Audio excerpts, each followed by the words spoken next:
Transition, the process of change from one condition to another. We are now at a new crossroad where change is evident once again. What does not serve us must transform us anew. Returning to our original state of oneness and true nature of that which created who we truly are. Confusion was the way of the past. Enlightenment is the way of the now and future, shedding away the layers of deceit. We now bring you the transformation of the two who started as one. Our fearless planet never stands still. Earth has been in a process of transition, and we are not exempt from this remarkable ongoing reality. Welcome to Transition Radio.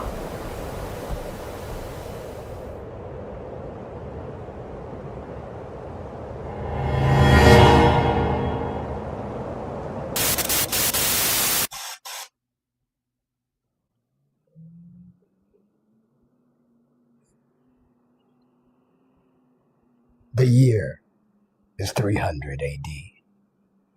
The Roman Empire is fracturing. Its borders are bleeding. Its economy is collapsing. The old gods, Jupiter, Mars, Apollo, are silent. The people are restless, and the emperor needs a miracle to hold it all together.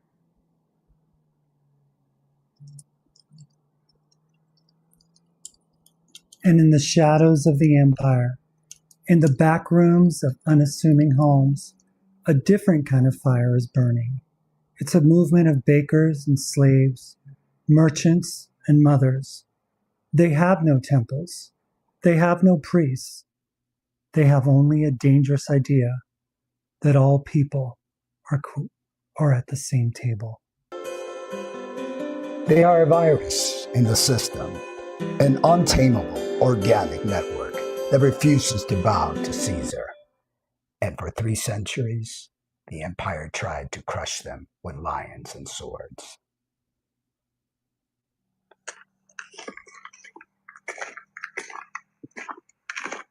But then, a new emperor had a brilliant, terrifying thought. Why destroy what you can co-opt? Why fight an enemy you can hire?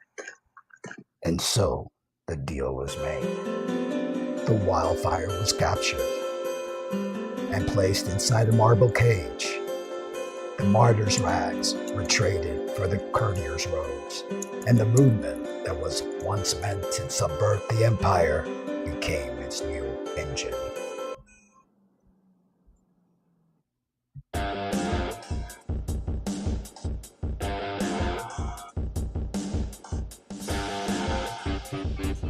Welcome back to Transition Radio.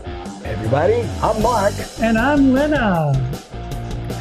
Today's episode might be one of the most important conversations we've ever had on this show. We're looking at a 2,000-year-old crime scene. We're asking a question that shakes the foundation of Western history. Did the Roman Empire hijack Christianity and turn a movement of liberation into a tool of imperial power?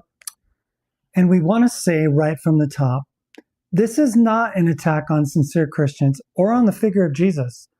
Many of you listening love Jesus deeply, and so did we at different points in our journey. The issue on the table today is not, is Jesus meaningful? The question is, what happened to his message once the guys, with the swords got involved?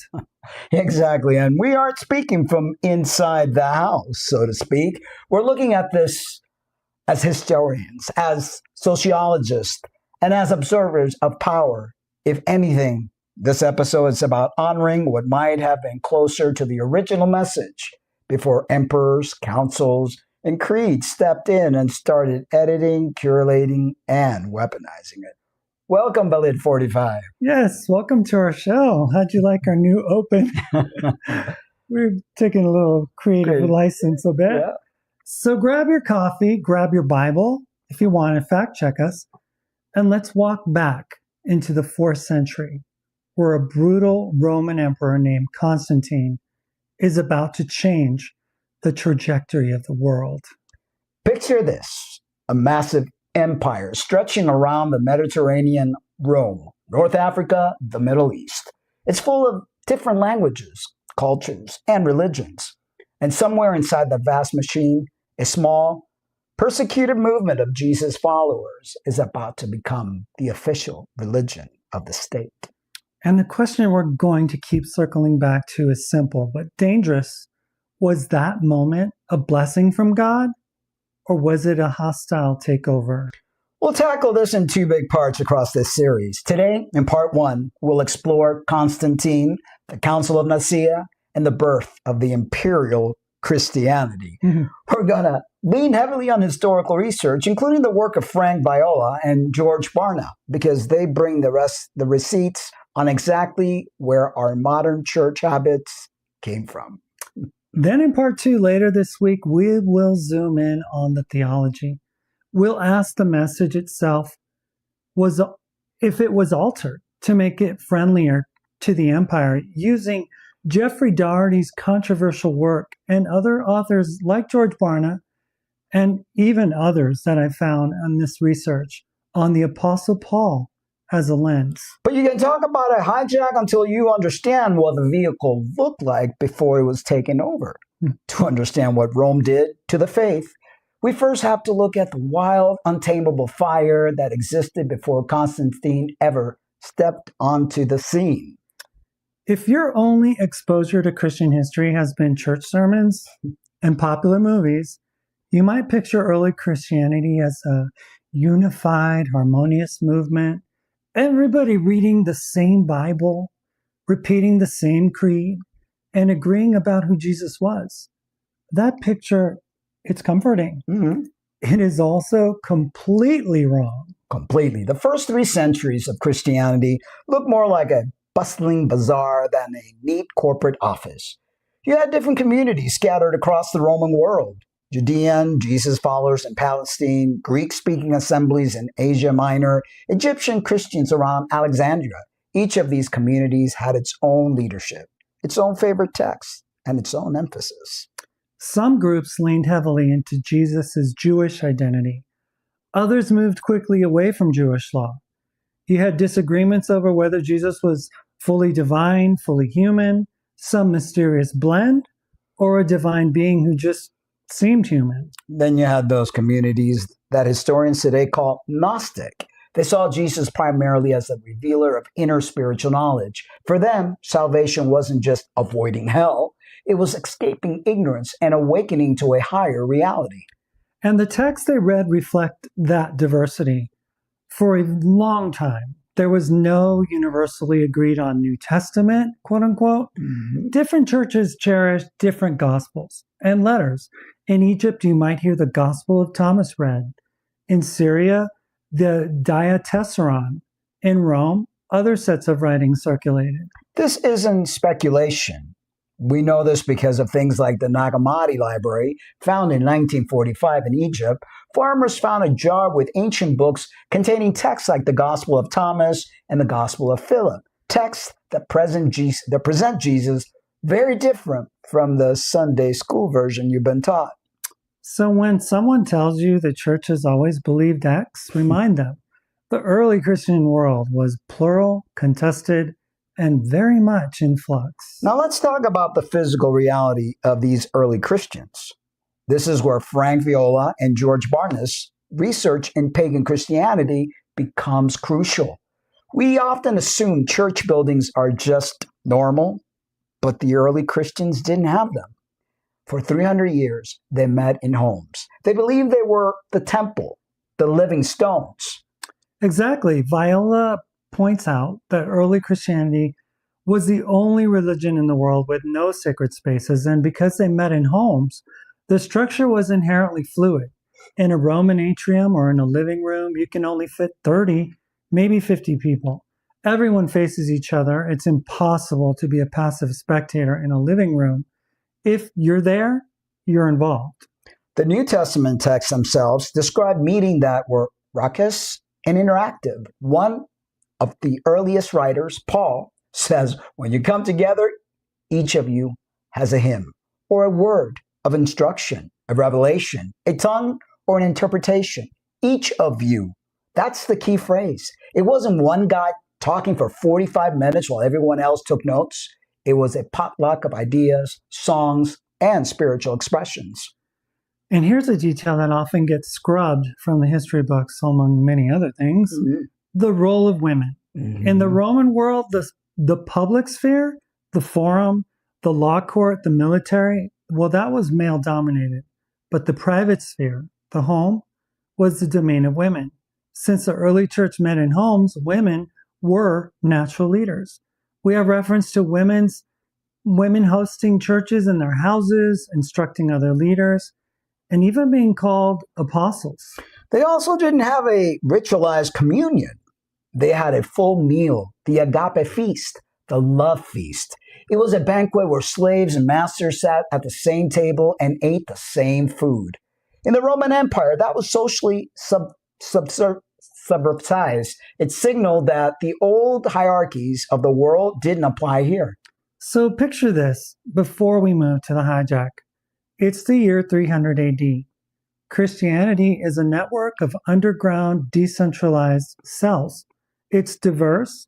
It's female empowered in many places. It's built on shared meals and shared resources. It was an organism, not an organization. It was a virus, in the best sense of the word, infecting the empire from the bottom up. And that was a problem for the Roman state. But it was also an opportunity for a savvy politician who saw that the old pagan glue of the empire was drying up. The empire needed a new binding agent. And sitting right there, growing in the dark, was a movement that commanded absolute loyalty from its members. And that is where the hijack begins. Next, we're going to walk through the doors of the Council of Nicaea, where the wild organic faith of the martyrs was traded for the purple robes of the court.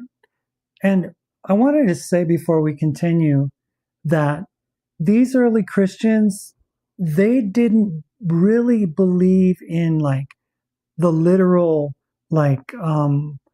coming of Jesus in spiritual sense of coming back in the future, to bring us to take us to heaven or something like that, like the rapture, or how modern Christians believe.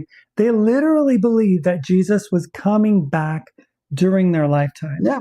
And they acted that way. There's a verse that says, some of you won't taste death before my return. Yeah. Jesus said that. Jesus is credited with saying that. So enter Constantine. The Sunday school story says Constantine saw a vision of a cross, became a Christian, and saved the church. The real story is less romantic. Constantine was a brutal military commander who fought a series of blood civil wars to become the sole ruler of a fracturing empire. He didn't need a savior. He needed political glue. I just made the connection. The story that Constantine saw a vision of a cross. Didn't Paul see a vision of something else too? And who verified it? Constantine. And we'll see on Thursday when we're talking about. Oh, we have a whopper one for you all. So Constantine saw that glue as in Christianity. He issued the Edict of Milan in 313, legalizing the faith.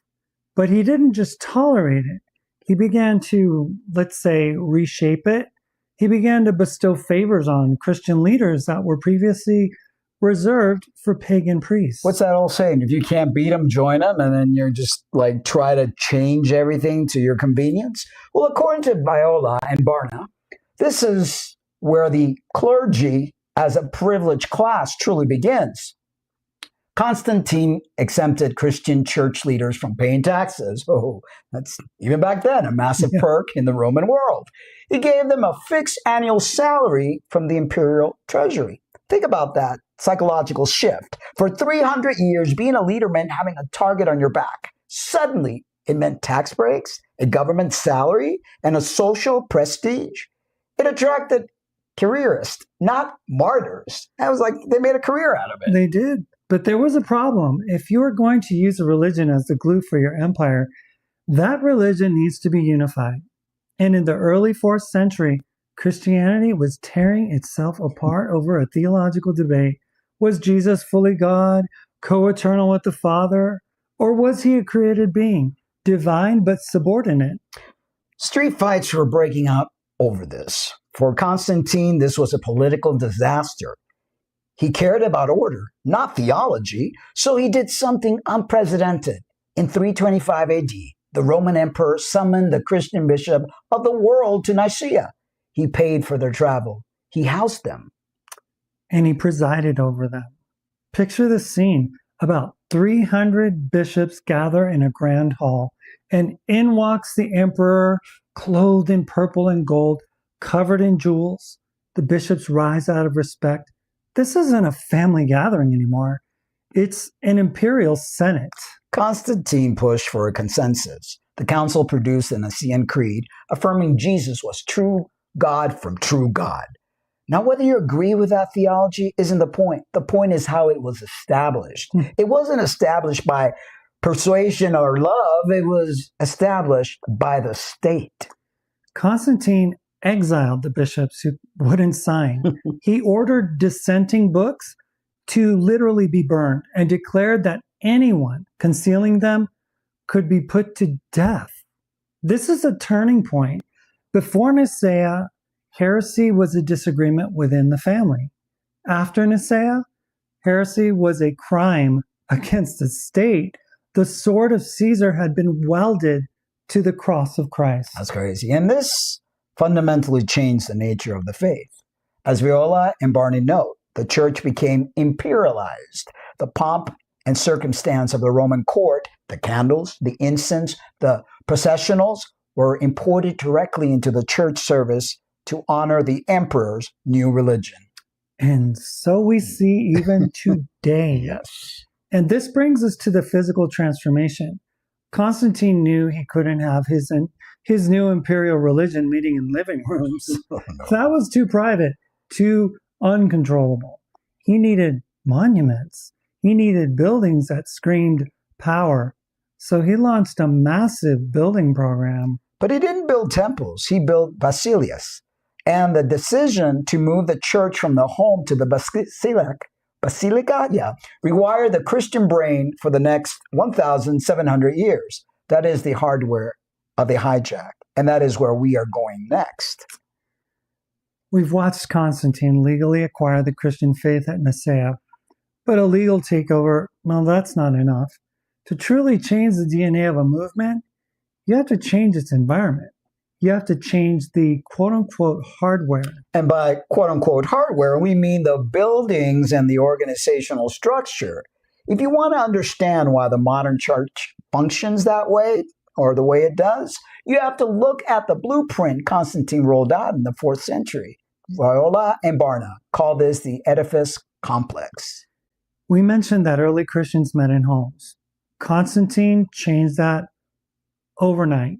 He didn't want his new imperial religion meeting in private homes where he couldn't watch them, so he began a massive construction project.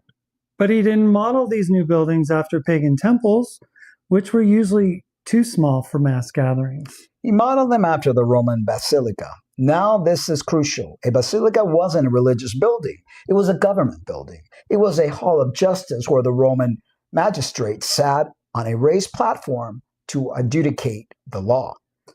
Just look at the floor plan of a basilica. It's a long, rectangular hall with a raised stage at one end.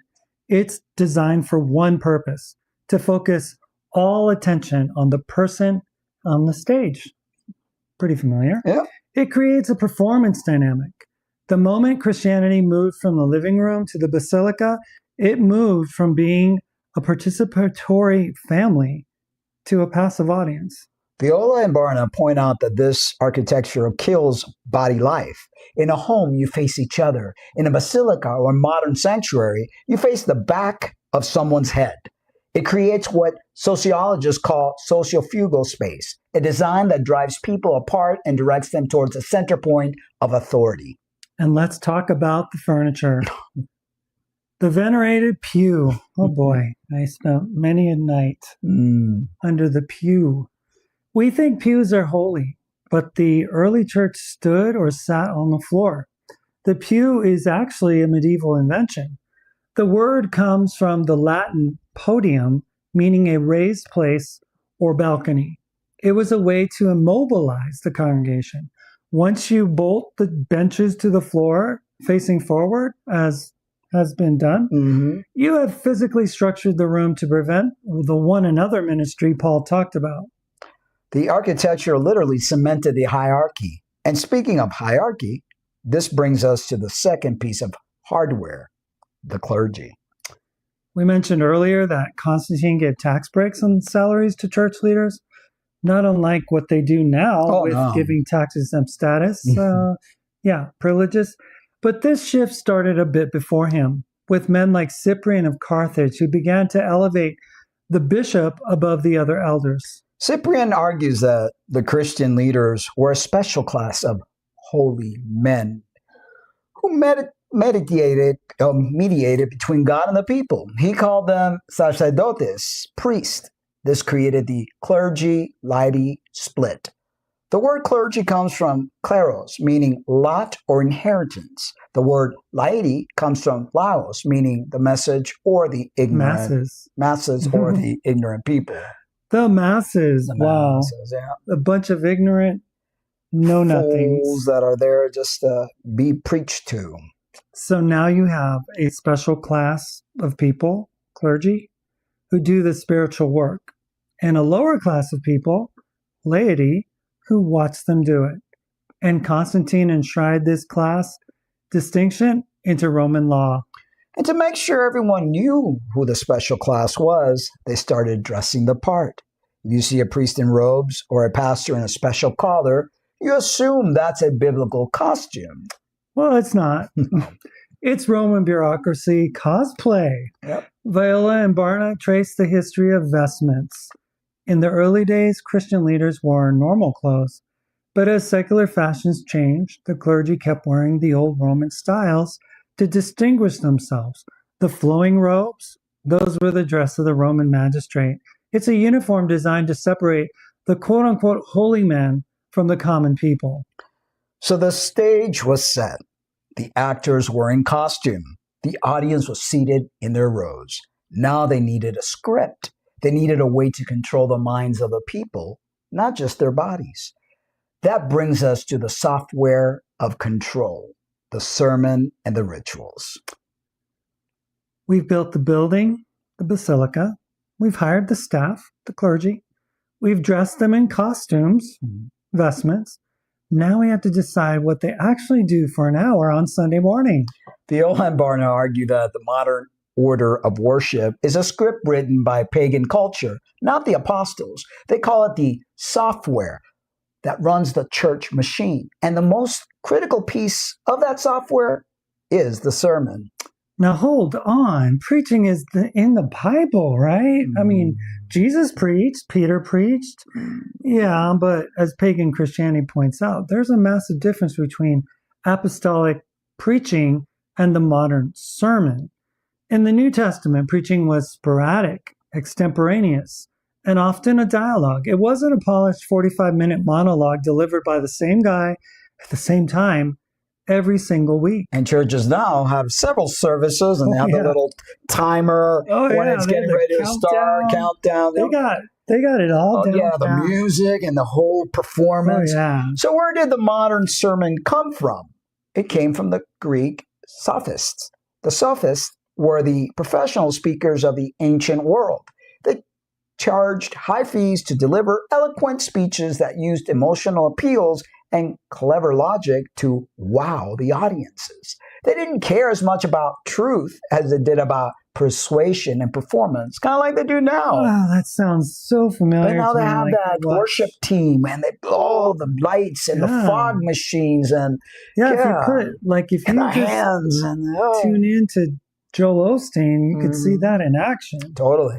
When pagans began converting to Christianity in the 3rd and 4th centuries, they brought this performance expectation with them. And boy, they had blown that out of the water. Big time. Key figures like John Chrysostom and Augustine were trained in this Greek rhetoric before they converted. They turned the family gathering into a lecture hall. The sermon, quote unquote, became a polished oration designed to entertain and impress, just like the pagan sophists did. And it's interesting because they used to have like this Stars Book of Sermons, they used to call it. And it was a pastor's little like helper book for him to be able to do the sermon of the week.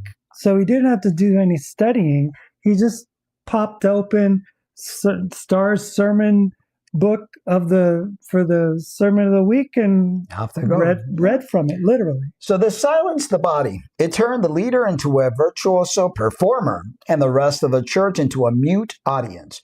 It made Christianity an intellectual exercise rather than shared life. And notice the structure. The classic 3-point sermon, that comes from Aristotle. He taught that a speech must have a beginning, a middle, and an end to be persuasive. We aren't following the Holy Spirit's flow, like some say.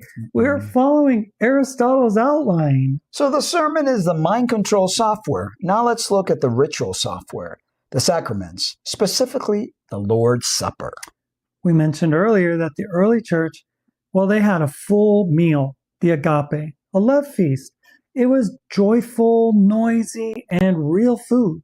But by the time of Constantine, that meal had been stripped down to a token, literally. I grew up with those little tokens, those little wafers of nothingness, a tiny piece of bread, and a little sip of wine. And nowadays, the last church we were there like 3 years ago, I mean, they literally have a kit. They have a kit that they sell in church. It's a little plastic thing. You open up a little grape juice, and then on top it's got the little wafer. I mean, they've got it down pat. They figured it out. Down pat.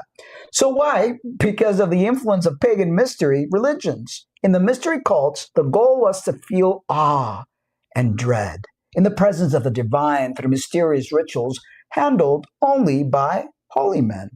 So the church removed the meal from the table and put it on an altar. Oh, that's special. Yeah. They stopped calling it the Lord's Supper and started calling it the Eucharist or the sacrifice. They shrouded it in mystery, creating the idea that the bread and wine, they literally turned into the body and blood of Jesus, a doctrine that Catholics today call transubstantiation. And they still honor that today, which required a priest with magic words to perform. The Latin phrase for this is my body is hoc est corpus meum. Many historians believe that is where we get the magician's phrase hocus pocus.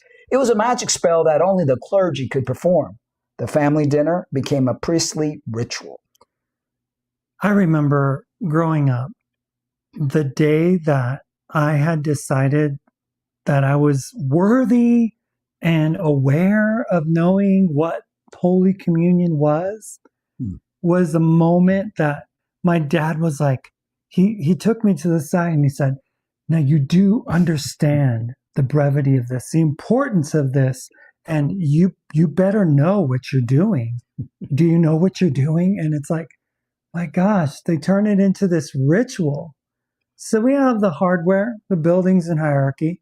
We have the software, the sermons and the rituals. But a machine, it needs fuel. It needs energy to run. And the fuel of the Imperial Church, just like it is now, just like the empire before it, is money.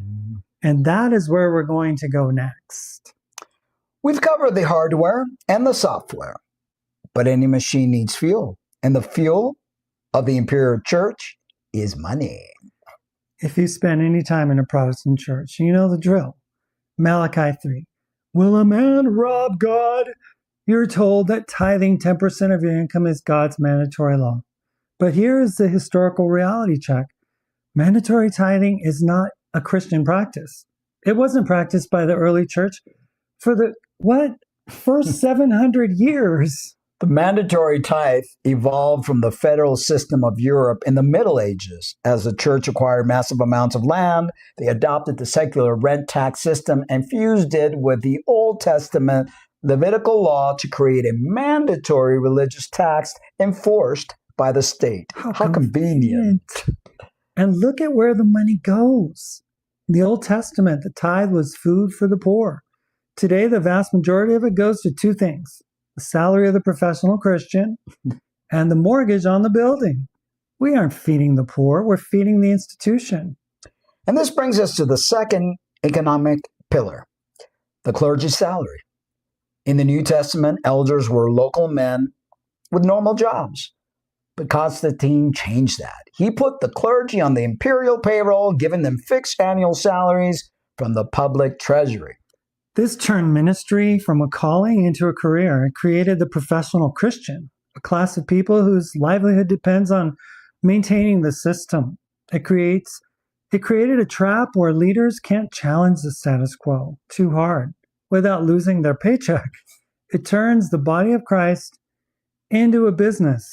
So we have the building, the hierarchy, the rituals, and the money. The machine is complete, but here is the terrifying part. This isn't just ancient history. The machine Constantine built in the 4th century is the exact same machine operating on the global stage right now. The quote-unquote Constantinian Deal, where the church trades its prophetic voice for political power, didn't end. Look at the rise of Christian nationalism. Project 2025 in the U.S. Oh yes, a little AI video. Remove that right here, and it's here. Yep, that's exactly what's going on right now. Which explicitly calls for the government to maintain a biblically based social order. It's a modern attempt to baptize the state's machinery. Look at Russia, where President Putin's rule is called a miracle of God by the Patriarch of the Orthodox Church, who blessed the invasion of Ukraine as a holy war. Imagine. Look at Hungary, Viktor Orban, who championed liberal democracy and uses Christianity as a cultural shield against immigrants. And look at the Vatican, where the Pope still holds the ancient pagan title of Pontifex Maximus. The empire didn't fall. It just changed its address. It realized that religion is the most powerful tool for political legitimacy. And that leaves us with a choice. Do we want the imperial church with its power, buildings, and political alliances? Or do we want the ecclesia, the messy, powerless, transformative family that changes the world from the bottom up? You know? So we've established the historical blueprint. The state co-opts the church, elevates its leaders, and it uses its doctrine to enforce submission and unity. It's a brilliant strategy for control. But if you think this is just ancient history, you need to look around. The Imperial Hijack isn't a relic of the past. It's the operating system for a massive segment of modern politics right here in the United States. Exactly. The names and the technology have changed, but the strategy is identical. We aren't dealing with Roman emperors anymore. Well, we are with the president.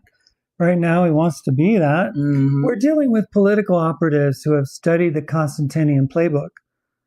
We're going to look at the rise of Christian nationalism. This isn't just a group of patriotic Christians.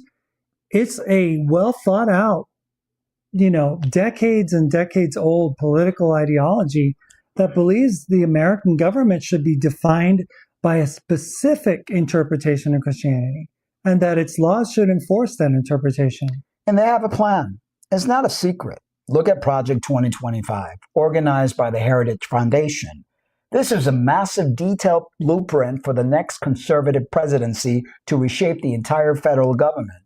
And stripped of the policy jargon, a core part of its goal is to dismantle the separation of church and state and reestablish a biblically based social order. That's scary. We see has taken place. Yeah, very Key scary. figures like Russell Vought of the OMB, a former Trump cabinet official and a major player in Project 2025, something that President Trump, when he was running for president, he said, He did I don't even know what 25 what is it? Well, I don't know. Yeah. They aren't just trying to win elections. They're trying to capture the machinery of the state to build what they see as a Christian nation. They are the modern-day bishops courting the emperor for the power to enforce their doctrines. And they need an army to do it. That's where organizations like Turning Point USA and its late leader Charlie Kirk comes in. They are mobilizing young people by fusing hardline conservative politics with religious fervor. They frame political opponents not just as wrong, but as evil, as enemies of God. This is the exact same rhetoric used after Nicaea to demonize anyone who disagreed with a state-sanctioned creed. And at the top of this pyramid, you have a figure like Donald Trump. Like Constantine, he may not be personally devout. I'm not a Christian, Christians, but I love my Christians because you guys voted for me. But he understands the immense transactional value of the arrangement. He gives the Christian nationalist leaders access to power, judges, policies, as we've seen, a seat at the table, and in return, they give him their absolute unwavering loyalty and the moral legitimacy of their pulpits. It's a transaction of power for submission. The church gets worldly influence, and the state gets a complying populace that believes obeying the political leader is a religious duty. It's the oldest trick in the imperial book. There's nothing new under the sun. Nothing. But this isn't just an American phenomenon, no. If we widen our lens, we see that this Constantinian shift, this fusion of church and state for control, is a global playbook that's been used all over and over again through history, and right now, across the world. Take Russia, for example. President Vladimir Putin has forged an ironiclad alliance with the Russian Orthodox Church. It's a modern version of the Byzantine concept of symphonia, where church and state act in harmony. But in practice, it means the church has become the spiritual arm of the Kremlin. You have Patriarch Kirill, the head of the church, blessing Russian weapons and describing Putin's rule as a miracle of God. The church provides the moral cover for the state's authoritarianism and its war. Or look at Hungary and Prime Minister Viktor Orban. He champions what he calls illiberal democracy, as we stated earlier, or Christian liberty. He has a masterfully used Christian identity as a political weapon to consolidate his power. The United States has basically copied some of his strategy. He's rewritten their constitution in Hungary, and he frames his anti-immigrant nationalist policies, sound familiar? Yeah. As a defense of Christian Europe, or make America great again. He's not using the cross to spread love. He's using it as a shield and a cudgel to enforce conformity and control. As has been done from the very beginning, the Christian Crusades, the Knight Templars, what did they have in their front armor? A cross. And history is littered with even the darker examples. We can't forget the Reich Concordat in 1933, a treaty between Nazi Germany and the Vatican. While complex, it was effectively a moment where the Catholic Church hierarchy, seeking to protect its own institution and power, enter into an agreement that lent a degree of international legitimacy to Hitler's Burgoyne regime. It's a devastating reminder of what happens when the church prioritizes its own institutional security over its prophetic voice. The pattern is terrifyingly consistent.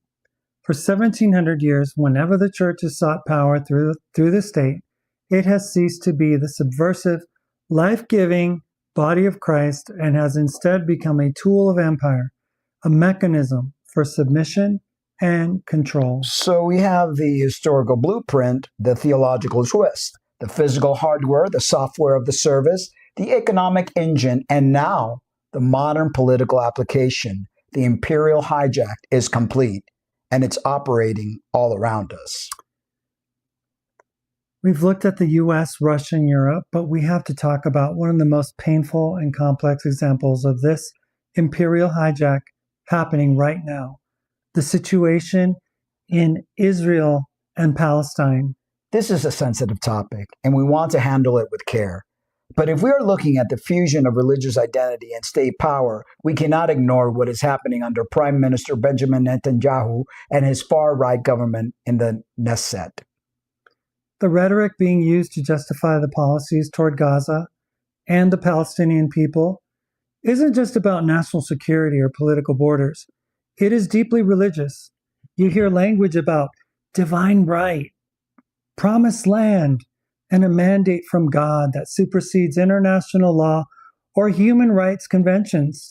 When a state believes its actions are ordained by God, it removes the possibility of critique. If God gave you the land, then anyone living on it is an absolute obstacle to the divine will. This theology of divine entitlement allows for actions like the expansion of settlements or the devastating military campaign in Gaza to be framed as a religious duty rather than a political choice. It's the same logic Constantine used. God is on our side, therefore our sword is righteous. And this is not a new script. We saw a terrifyingly similar theology at play during the apartheid era in South Africa. The architects of apartheid, many of them deeply religious men in the Dutch Reformed Church, developed a theology to justify their brutal system of racial segregation and control. They believed that God had ordained the separation of races and that the white minority had a divine mandate to rule over the black majority. They used the Bible to back up their laws, just as imperial powers have always done. The state violence was baptized in religious language, and we will still see echoes of this across the African continent today, where various leaders and factions use religious mandate to govern, control, and suppress opposition, claiming a divine right to power that cannot be questioned by their citizens. So, does this all relate with each other? Absolutely. Whether it's a Roman emperor in the 4th century, a Russian president in the 21st, Christian nationalists in America, or a government in Jerusalem or Pretoria, the pattern is identical. It is a belief that a specific group has a special, exclusive covenant with God that gives them the right to dominate others. It turns faith into a weapon of territory and control. It is the ultimate expression of the imperial church, a faith that has fully assimilated the values of the empire it was meant to challenge. We have covered an immense amount of ground today. We started in the living room of the 1st century with a wild, diverse, organic movement that had no buildings, no professional clergy, and a revolutionary meal of equality at its center. And then we watched as that movement was hijacked. We saw Constantine and the Roman state step in, not to save the faith, but to use it as a political glue for a fracturing empire. We saw the hardware change, moving from the interactive home to the passive performance-based basilica. We saw the software change, replacing the participatory gathering with a Greek rhetorical sermon and turning a family meal into a mysterious priestly ritual. We saw the economics change, instituting a feudal tax system and creating a salaried class of professionals whose livelihood depends on maintaining the machine. And we saw that this isn't just ancient history. The Constantinian Deal is the operating system for the world we live in right now. We traced its modern echo through Christian nationalism and Project 25, in the US through the holy wars of Putin's Russia and the illiberal democracy of Orban's Hungary. I was just thinking right now, if you look at a lot of these pastors, they are like a used car salesman or some sort of performer.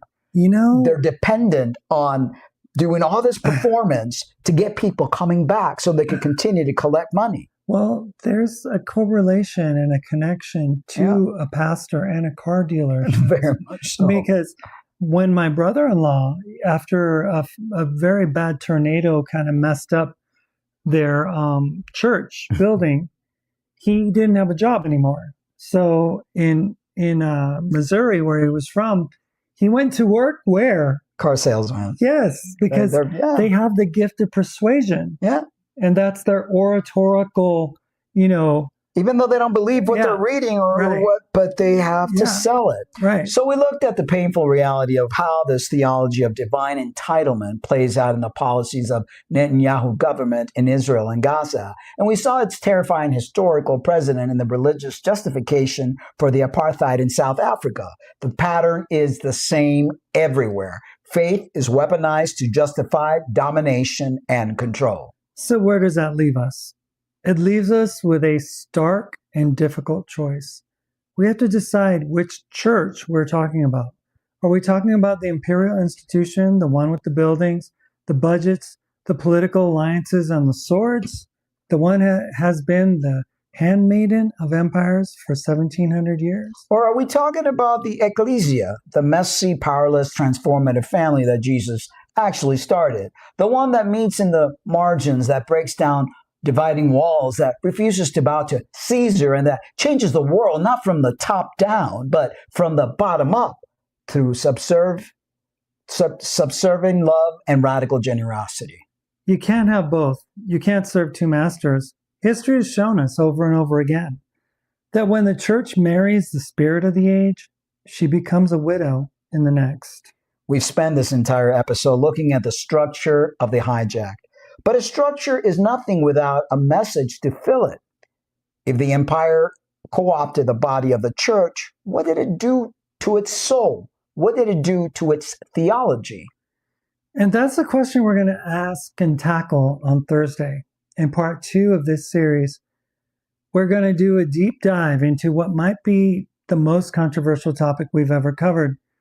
We're going to look at the doctrines that sustain this entire imperial system. We're going to ask a question that's been whispered for centuries, but rarely spoken out loud. We're going to examine the role of the Apostle Paul. We'll be using the provocative work of Jeffrey Daughtry as a lens to ask, was Paul's message a continuation of Jesus' radical gospel of the kingdom? Or was it the first great adaptation, a theology built to be compatible with the needs of the Roman Empire? Did we trade the gospel of the kingdom for the gospel of the empire? You really don't want to miss this next conversation. It is going to be challenging. It's going to be uncomfortable if you're a Christian, but it is a conversation we have to have. If we really do want to understand how we got here, there's so much more to this story than even the research has been able to give us. But the presentation of the fact that these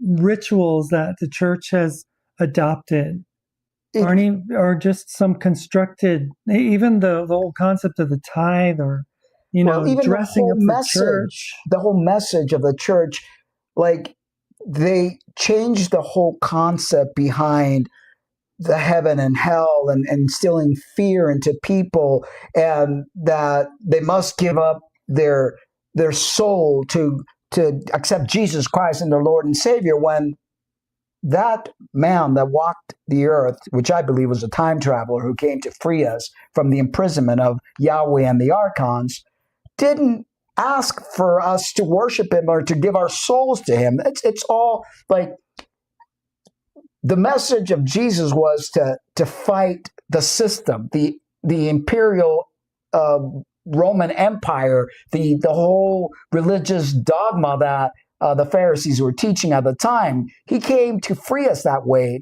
that not to die for our sins. That all was changed as part of what they did with this whole, Nicaea BS that happened. Yeah, I mean, Nicaea happened 325 AD, so that was a lot, after 300, almost 300 years after Jesus, if we believe the timeline. Again, I go into that whole, if we believe the timeline. And there's so much. There's shows that we're going to do regarding the time. I mean, it like the rabbit hole, let me tell you, the deeper you go into the rabbit hole, you're like, whoa. You see it and you can't unsee it. Yeah. It hits you like a ton of bricks, like cold water in your face. You're like, wait a minute, we didn't build that. We couldn't have built that. We wouldn't know how to build that. I mean, when you have... And the people that are roaming the earth, they're generally hybrids, that's another show that we're really going to dive in. Be a whole other... But this whole religiosity was created to cover up all of that. It was created to get us from not thinking or remembering our true history to putting all this messaging and all this programming that they've done to keep us afraid and guilt, working so we could pay the church and pay the institutions, and it all ties into the material world. It's a vicious cycle that's crazy. We're going to get into what happened with the message of Jesus that was supposedly about empowering the person, the spirit, to quicken, to enliven the spirit of a person. It wasn't a message of salvation from sin. Mm-mm. It was a message of like, you have that eternal spark of divinity within you.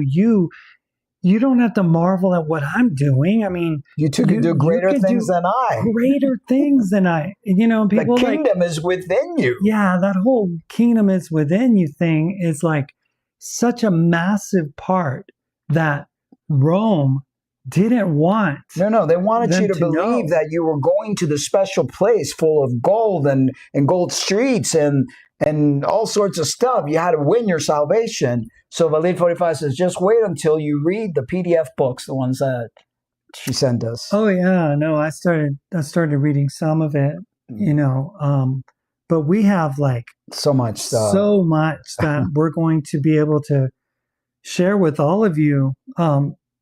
This Thursday's show is going to be, mind blown, because people do not realize that the message that they believe in is not a message that, has anything to do with what Jesus was teaching the disciples. It's a message that some guy who didn't even meet Jesus himself, is taking, and he's being disrespectful towards the people who actually walked with Jesus, and he literally is like co-opting it. So the whole idea is that Paul is like a spy.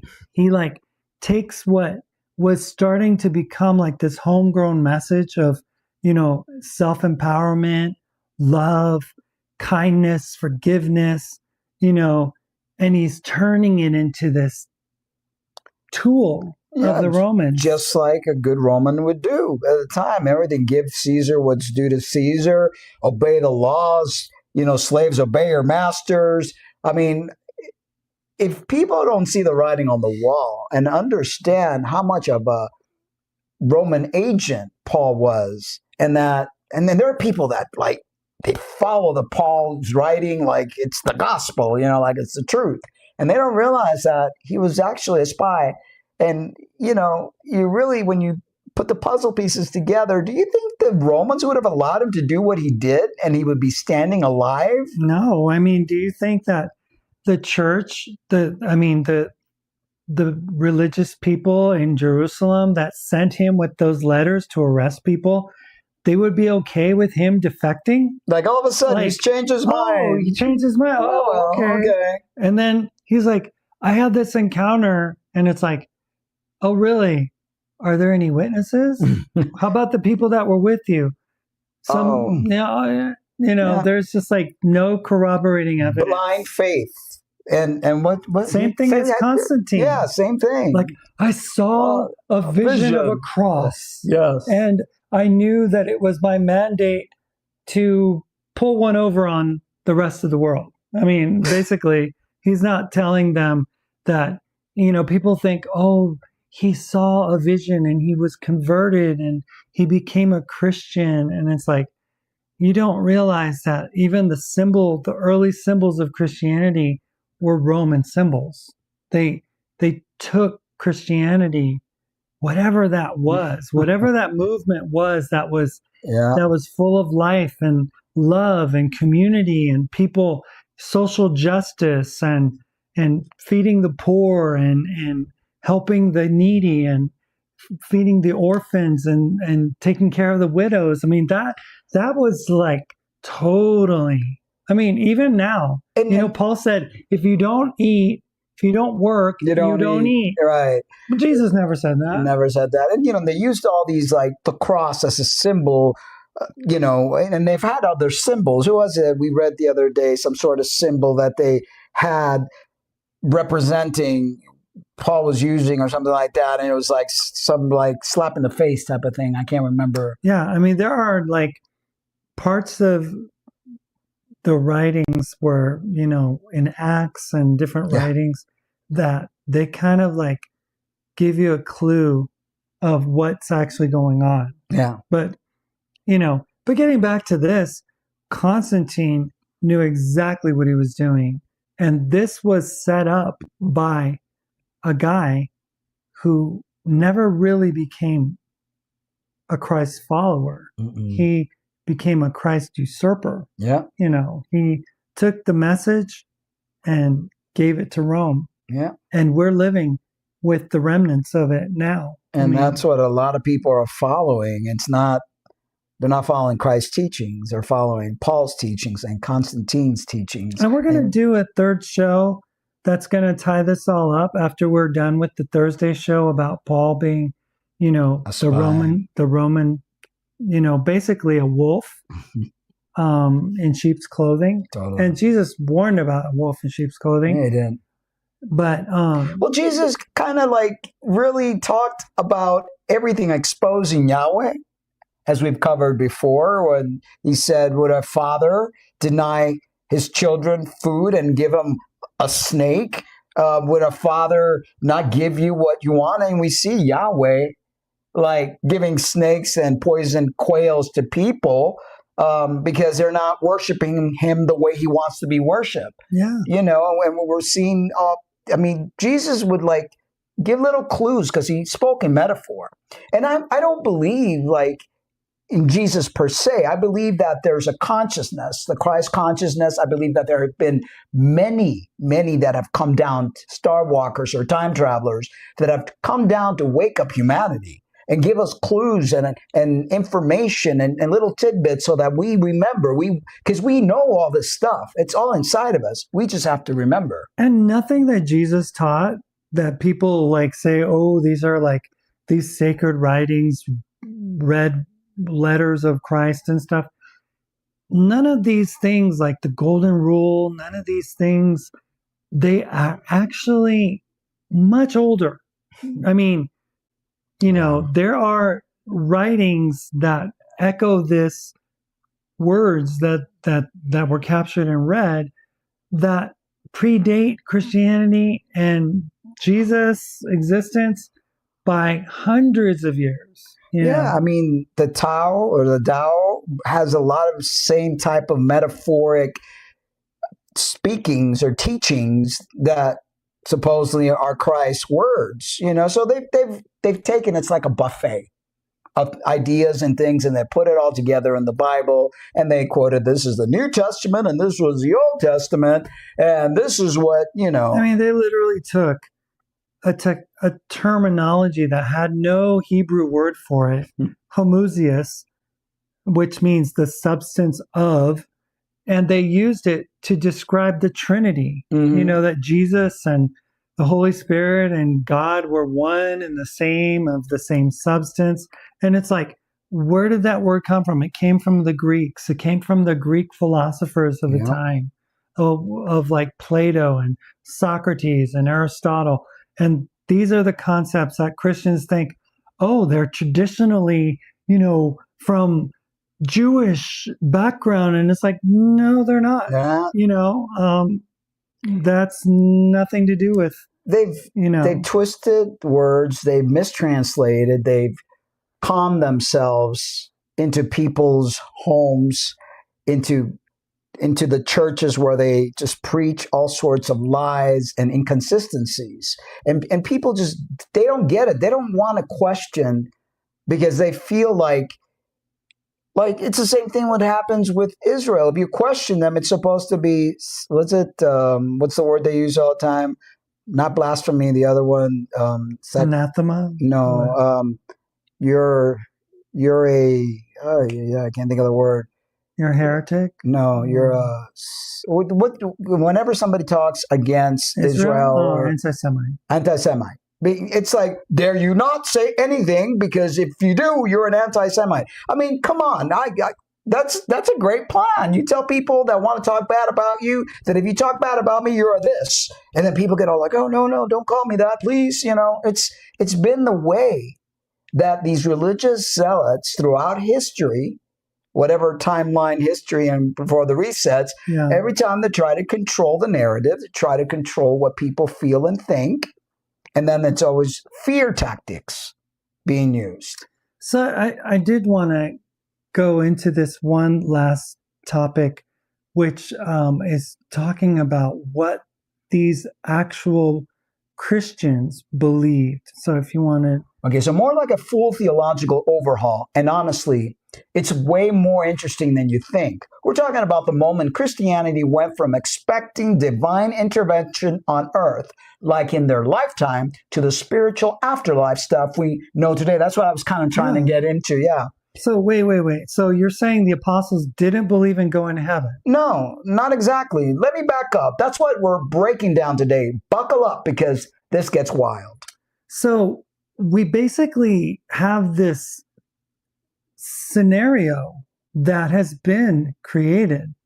Okay, so imagine you're living in the year 150 AD. You're a Christian, a real early church Christian. What are you expecting? I don't know, a nice picnic? No, seriously. You're expecting Jesus to come back. Not in heaven, but here on earth to take over. Like physically? Physically, literally, completely. You're expecting Christ to return, establish a kingdom right here on the dirt and rule for 1,000 years. That's a millennium, right? That's what a lot of people believe, the millennium. And some people already believe that already happened and he left and we're living in the little season. Okay, that's actually pretty different from how it is taught now. That's an understatement. This belief was called chiliasm or something like that, or millennialism, which is what I mentioned earlier. Chi meaning 1,000, hence Chiliad, the 1,000-year reign. And this wasn't French. This was mainstream. This was what the apostle taught. So like Peter, Paul, and all those guys? All those guys. Check this out. There's a figure named Papias. He's a disciple of John the Apostle, John the Beloved, the one who supposedly knew Jesus personally. Okay, top tier credibility. Right. So Papias is writing down what John told him about what Jesus taught. And according to Papias, Jesus described what the coming kingdom would look like. And it's absurd. In the best way, Jesus allegedly said that in the coming kingdom, vines would grow with 10,000 branches. Each branch would have 10,000 twigs. Each twig would have 10,000 shoots. Okay, now he's just messing with them. Wait, there's more. Each shoot would have 10,000 clusters of grapes. And when you press the grape, it would produce 25 measures of wine. That's a lot of wine. Jesus sounds like he was imagining a really good vacation. Right, but here's the thing. This wasn't Jesus being poetic or funny. The early Christians took this literally. Justin Martyr and another early church father explicitly taught that Christ would return physically and rule a literal kingdom from Jerusalem. Not symbolically, not metaphorically, actually. So they really thought Jesus was going to come back and set up an earthly government. Yes, and they thought it was going to happen immediately, like possibly in their lifetime. Some of them organized their entire lives around this. They weren't buying property. They were making long-term plans. They were preparing for the arrival of the kingdom of God. That's actually kind of beautiful in a weird way. It is, but here's where it gets interesting and problematic for Rome. Oh, here comes the political stuff. The Romans had a problem with this belief, actually a massive problem, because when you tell people that an earthly kingdom is coming to replace the Roman Empire, that's all earthly rulers are temporary, and that this is happening soon, that reads like a revolutionary manifesto, and you know they can't have that. Oh, I see where this is going. Right. The Roman persecuted Christians, not just because they won't worship the gods, they persecuted them because Christians were essentially saying your empire is done, God's got this, nada nada boo boo. that kind of So thing. the original Christians were basically millennialist revolutionaries. In a sense, yes. Not violent revolutionaries necessarily, but people who believed the entire world order was about to be replaced by the divine intervention. And Rome took that seriously enough to kill them for it. Okay, so what changed? Obviously, we don't have Christians today running around saying Jesus is going to overthrow the government imminently. That's where the story gets really good and really complicated at the same time. And maybe a little bit sketchy, depending on who's telling it. Oh, I love a good sketchy situation. Let's go there. Well, so fast forward to about 312 AD. Constantine becomes emperor of Rome. Constantine, that's the guy who legalized Christianity, right? Yes, Constantine issued the Edict of Milan in 313, which ends Christians' persecution and actually makes Christianity legal. Eventually, it becomes the favored religion of the empire.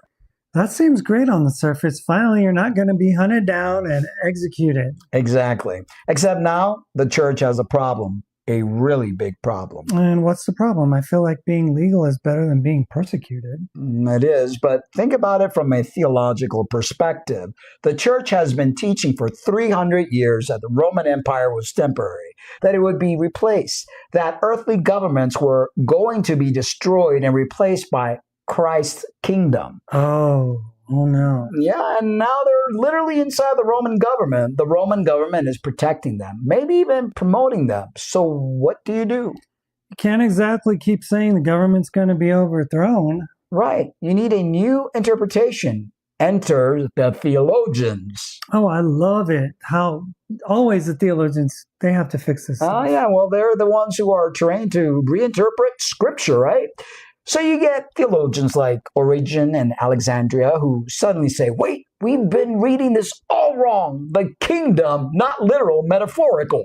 Oh, that's convenient. Incredibly convenient. So Origen starts saying that when Jesus talks about his kingdom coming on earth, he's really talking about his spiritual kingdom. It's already happening right now in the hearts of believers and in the church. So he just changed what it meant. Not just changed it. Systematically reframed it using allegorical interpretation. That means reading everything symbolically rather than literally. Can you do that? I mean, is that even allowed? Well, that's the question, isn't it? Origen's whole thing was the Bible has multiple layers of meaning. The literal meaning, that's for simple people. The spiritual meaning, that's for the educated, sophisticated theologians. That's actually kind of genius because now you've made literalism sound stupid. Exactly. Now, if you still believe in a literal 1,000-year kingdom, you're basically admitting you're not smart enough to understand the deeper meaning. That's actually pretty manipulative. Yeah, welcome to the church's great theological switcheroo. Is that the official name? I just made it up, but it should be. Okay, so Origen does this. What about the big figures? What about Augustine? Oh, Augustine is where this is all crystallizes. Augustine lived after Constantine, so he's writing in a very different world. Rome has actually fallen at this point, sacked by the barbarians in 410. A lot of Christians are like, see, the empire is falling. This is it. Christ's return is imminent. He's been returning forever. They're probably feeling pretty validated at this point. Right, except Augustine goes, no, you're misunderstanding. He writes this massive work called City of God. And he basically says there are two cities, the earthly city and the heavenly city. They exist simultaneously. Okay. And in the church, in the manifestation of the heavenly city on earth. So the kingdom of God isn't something coming in the future. It's already here through the church. The 1,000-year reign already happening spiritually. So he took the apocalyptic hope and just spiritualized it. Completely. And more importantly, he made it compatible with earthly governments. Christians could now serve earthly rulers faithfully while also being citizens of the spiritual kingdom.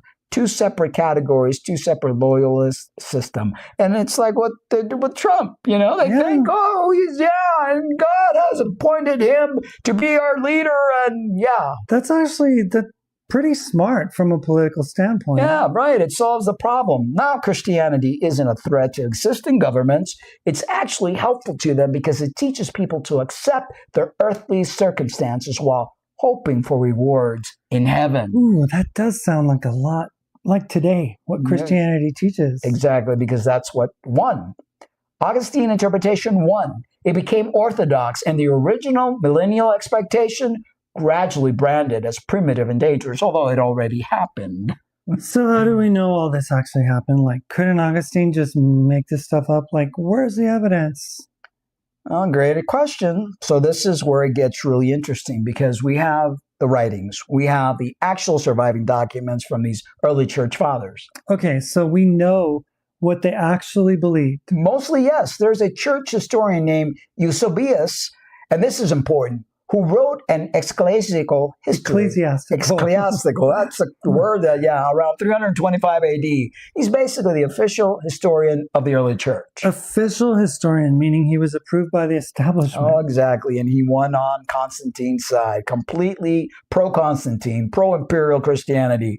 When Eusebius writes about Papias and his beliefs about the literal kingdom, here's what he says. And I'm paraphrasing here, but it's something like, Papacia said this stuff, but he was a man of very small intelligence who misunderstood the apostolic teachings. Oh, that just sounds like Donald Trump, doesn't he? He's a little brain or something. Oh my God, he just insults him. Right. He dismisses Papacias as an intellectually limited. Now, here's the thing. Even though Eusebius disagreed that Papacia's millennialism, we can actually read what the earlier source said because they're quoted in later writings. Like a chain. Exactly, like a chain. Justin Martyr didn't write much that survived, but when people quote Justin Martyr, we know what he taught. Irenaeus quoted Papacius extensively, so even though Papacia's own writing didn't survive, we have his teaching through Irenaeus' citations. So we're not working from ancient telephone games? Well, partially. The problem is that after a certain point, the allegorical interpretations become so dominant that it shaped how people copied and transmitted text. So they edited them? Potentially, yes. Not always drastically, but there's evidence that scribes added marginal notes to older texts, suggesting that passages should be read spiritually rather than literally. Over time, those notes became incorporated into the main text. So the original text got altered? Some scholars argued yes. Others say the scribal transmission was genuinely faithful. But the point is, interpretive framework were definitely added over time. When you're copying a document and you've been trained to read it allegorically, you're going to interpret it differently than someone from 150 AD would have. That's not exactly removing evidence, but it's like recontextualizing it. Exactly. And look, from the institutional standpoint, it makes sense. If you're the church and you've decided the millennialist interpretation is problematic, either because it's politically inconvenient or because you think it's actually wrong, you're not going to promote it. You're going to downplay it. Right. So you're going to emphasize the spiritualized interpretation. You're going to promote Augustine and Origen, the educational systems that train clergy, the schools in Alexandria and other major cities. They're going to teach allegorical interpretations as the sophisticated method. And literal interpretation becomes the unsophisticated method. Exactly. Bingo. Now, this isn't necessarily a conspiracy, right? It's more like institutional momentum. Oh, what do you mean? Well, imagine you're a young theologian in the year 400. You're studying under someone who's studied under someone who's studied under someone who's learned from Origen. Everybody you know reads the Bible allegorically. That's just what educated Christians do. When you come across an old document where someone's talking about a literal earthly kingdom, your first instinct isn't, oh, they had a different interpretation. It's that they misunderstood in the deeper meaning. And it's what Christians do all the time. That's what you've been taught. Yeah, right. So over generations, the original interpretation just becomes unthinkable. Okay, but here's what I want to know. Is there any evidence that the church deliberately destroyed documents? Like, is this a cover-up or just natural theological evolution? That's the million-dollar question, and honestly, the answer is complicated. And how's that? On one hand, we do have evidence of textual changes and editorial decisions. On the other hand, we also have contrary evidence surviving. Eusebius criticizes Papias and millennialism, but he does it in this official history, so the original position didn't get completely erased. We know about it. So it's still available. It is. The question is how many people know about it and how many people read it in the context it should be read. So it's less about destruction and more about burial. I think that's fair. And I think here's the thing. If you're not a scholar diving into ancient church history, you just accept what the modern church teaches you. How many people actually read their Bible? You're not going to think, wait, maybe the apostle believes something completely different? Because why would you? The modern church has been developing theology for 2,000 years. Surely they figured it out by now. Right. But what if they didn't? What if they took a specific direction for political reasons and that direction just stuck? That's actually kind of the point of transition radio, though, is things stay stuck until someone questions it. Exactly. That's why this story matters. So, yeah, I mean, it's amazing that, this concept of the kingdom now being present, and that's not something that was no, and that's encouraged. Why if you watch some of the Jesus movies, where there's so many of them, when he came about, and he started collecting his apostles, they all wanted to fight, because that was the whole thing, that Jesus was going to come back and establish the kingdom on earth and kick the Romans' asses. Yeah. And you see, they still have it in the movies, but then it's like they switch a Rooney, and it starts talking about heaven and this, that, and the other, which was never his intention. The thing is that I remember the story of Peter having chopped the ear of Malchus over in the Garden of Gethsemane, and Jesus tells him, Peter, this isn't, this isn't the battle. But that's it. That's where the Romans stuck their little, no, this is not about that.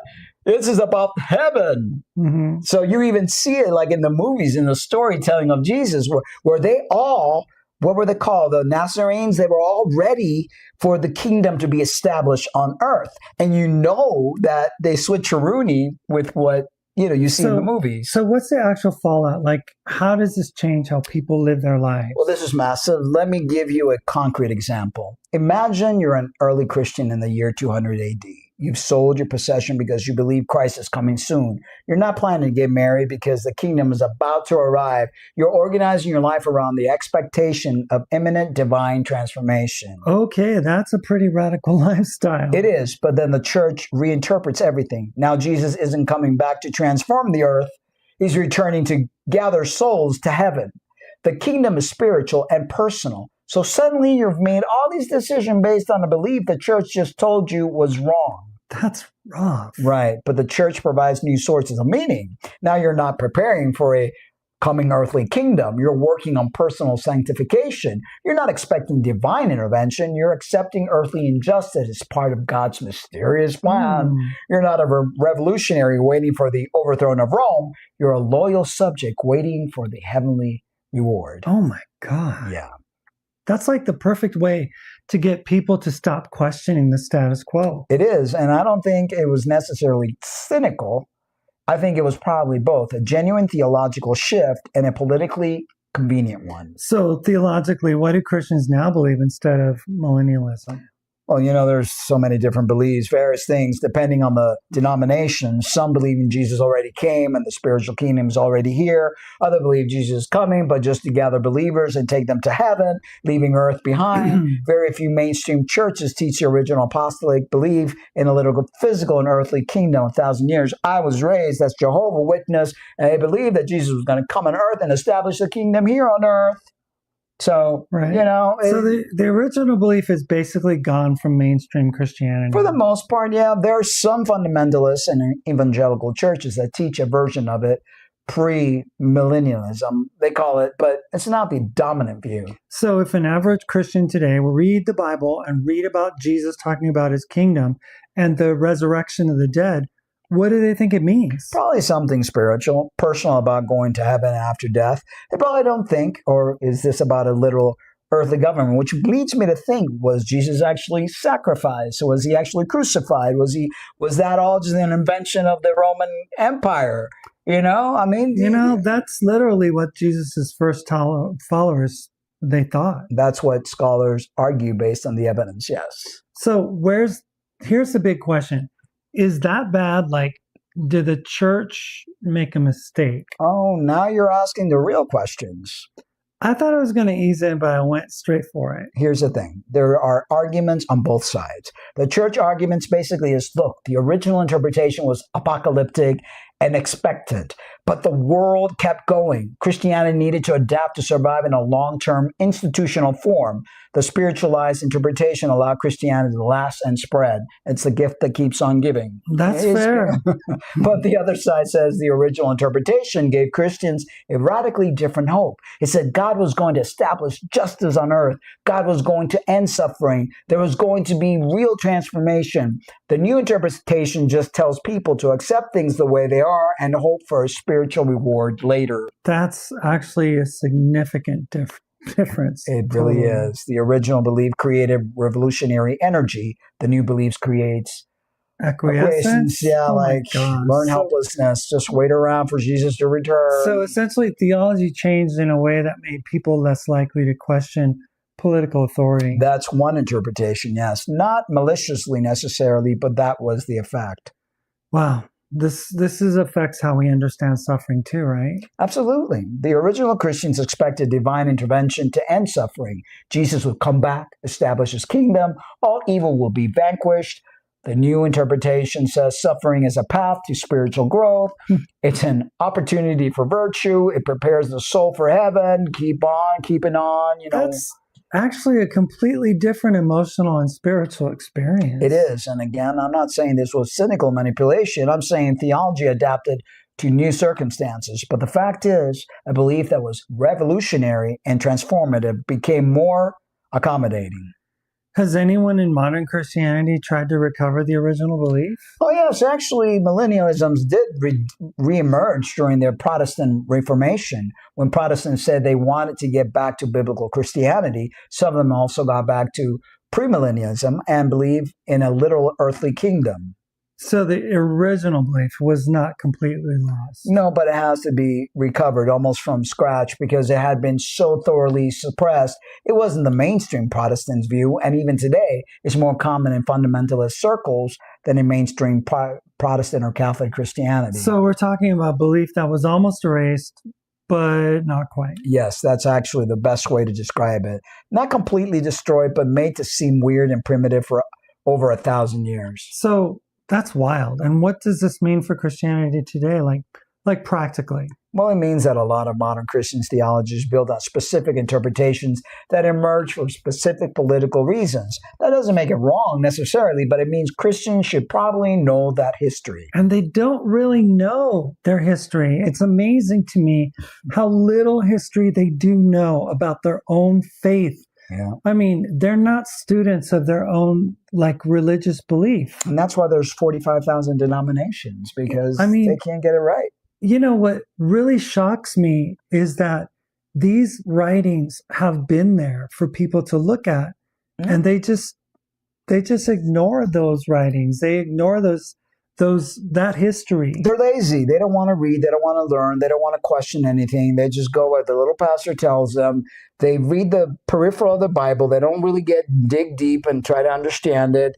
There was one point where we ran into the whole millennial thing and started seeing that the old world, and that could possibly be. We did, and there were actually people that were moving to, and this is no joke. Yeah. I'm serious. It was a young family, middle-aged family or something, and they were moving to Alaska to eventually, and they get this, to go to the Antarctica, to the city up past the Arctic Circle, where they believed, and this is true. This is what they were talking about. Some people believe this. He quit his job. Yeah, they were going to go on a boat, buy a boat, and literally they were going to go up to the Arctic Circle because that's where the kingdom is, the city of God is, or something. That's where the New Jerusalem was. Yeah. And they basically said that the Northern Lights are the reflection of the city. I mean, these are like grown adults with children. Yeah. And they were being railed on the comment sections on their YouTube saying, what are you doing? You're putting your kids in danger. And then, the people are talking about that we're living in the little season or the small season. And that kind of like when we were still Christian, we were like, oh, so that means that we got left behind. And so like what's going to happen now? And supposing when they, that we're living with Satan released, and there's going to be this war, and we're going to get another chance. And I mean, it's just like they have all these different crazy. I just can't believe how like gullible people become. Totally. And then they want to interpret things literally, but then they don't want to interpret things as literally when it doesn't suit them. Exactly. You know what I mean? Exactly. And it's like the whole, dying, are you going to heaven? Are you going to hell? These are all institutions and places that Constantine and the Nicaea Council created to instill fear, to control us, to continue to have the empire be the strength. And the empire is still alive today. The United States of America, is very much that empire. Well, Rome never died. No, it never did. Rome just transplanted itself. I remember seeing a documentary, I think it was, and that there was a young like Roman emperor to be, and he was being like taken from Rome and like being transported up to the British Isles, and that was where the Roman Empire reconstituted itself. And you see, like, eventually we had the British Empire, right. And their connection to the Anglican Church, which is another part of the Roman Catholic Church, the Holy Roman Church. And then the British, the United States, and, that whole transformation. It's crazy, and when you put together the whole Tartaria and that big empire there's just so much stuff, literally, that people haven't even scratched the surface of that iceberg. It goes so deep, kind of like the Titanic when it had that. It's. And we're going to bring you a lot of this stuff. Yeah, it's going to be an interesting ride, especially Thursday. It's like, who knew, right? Yeah. Who knew that there were so many lies in that story about that Paul was telling? And people just don't want to believe that, the whole religiosity, that whole Christian faith, the whole Catholic faith, all the religions are basically just a form of control. And what all these star walkers, time travelers have come to tell us, get out. Remember who you are. Stop giving your powers away. Wake up. You too will do greater things than I. The kingdom of heaven is within you. Yeah. That's kind of like the message in a nutshell. Yeah, it is. And that's what's been lost. Yeah, totally been lost. It's been taken over. It's been hijacked. The Imperial Hijack. Totally. But, hopefully people are starting to wake up. They're starting to see things. The veil is being lifted. Little by little, I think religion will lose the hold in humanity or on humanity, and we will start remembering what we need to remember to escape this prison planet. So what do you want people to take away from all of this? Well, I want people to know that they have a history they probably don't know about. I want them to realize that what they've been taught as ancient and unchanging might actually be the product of specific historical decisions. And I want them to think critically about that without being cynical about it. That's good. That's what we try to do at Transition Radio Show anyway. Help people transition their understanding. And that's why this is perfect for the show. We're literally transitioning between different theological frameworks. I can't believe we just did a pun about the show name. This is what happens when we do a 90-minute episode. We start making terrible jokes. Yeah, totally. Okay, so we've got like 3 minutes or so.